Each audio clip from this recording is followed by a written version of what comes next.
خواتین ذوق عبادت کیسے کریں، خواتین ذوق کی عبادت کیسے سیکھیں، اور خواتین عبادت کرنا چاہتی ہیں، ذوق و شوق سے اللہ کو راضی کرنا چاہتی ہیں، تو ان کے لیے بہترین ویڈیو یہ ہے۔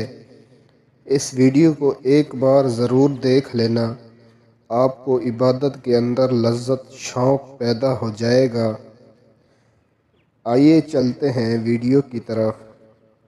حضرت رابعہ بصری رحمۃ اللہ علیہ کے پاس ایک آدمی دعاؤں کے لیے آیا، تو اس وقت حضرت رابعہ بصری رحمۃ اللہ علیہ نماز پڑھ رہی تھیں۔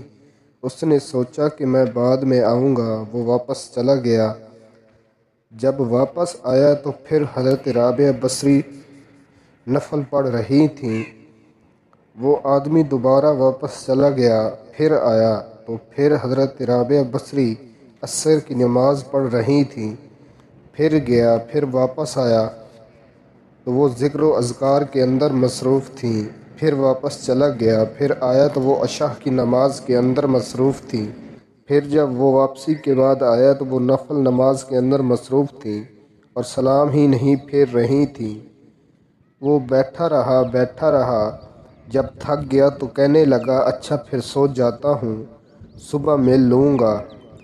اور پھر جو فجر کا وقت آیا تو وہ فجر کی نماز پڑھ رہی تھیں، اور فجر کی نماز کے بعد اشراق پڑھی اور تھوڑی دیر کے لیے لیٹ گئیں، آرام کیا۔ آدمی پھر آیا، اسے کسی نے کہا کہ وہ اشراق پڑھ کر ابھی لیٹی ہے۔ وہ آدمی کہتا ہے کہ میں تھوڑی دیر ہی بیٹھا تھا کہ وہ اٹھیں اور آنکھیں مل کر فوراً کہنے لگی۔ وہ کہتی ہیں اے اللہ، ایسی آنکھوں سے تیری پناہ مانگتی ہوں جو نیند سے پر نہیں ہوتیں۔ یہ کہہ کر اٹھ بیٹھیں اور پھر اللہ کی عبادت میں مشغول ہو گئیں۔ یہ تھی حضرت رابعہ بصری رحمۃ اللہ علیہ کی عبادت اور ذوق و شوق، جو خواتین کے لیے بہترین سیکھنے کا طریقہ ہے۔